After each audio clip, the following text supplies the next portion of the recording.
Ang dami na naman bunga, oh. Yan. Oh, ganito ang katuray, oh. Yan. Oh, kailangan ko lang araw-araw ang harvest ito pagka may tanim ka. Yan, yan, puro bulaklak na yan.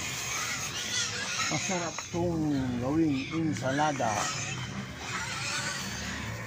Pero ito, baka ibibenta ko muna.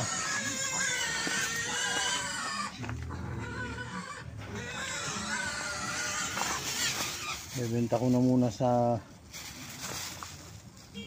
pwesto. Sayang din. Oh, dami, oh. Marami kang makukuhang bulaklak. Ang kabito dati, pinutulang ko lang para madaling makuha ang bulaklak.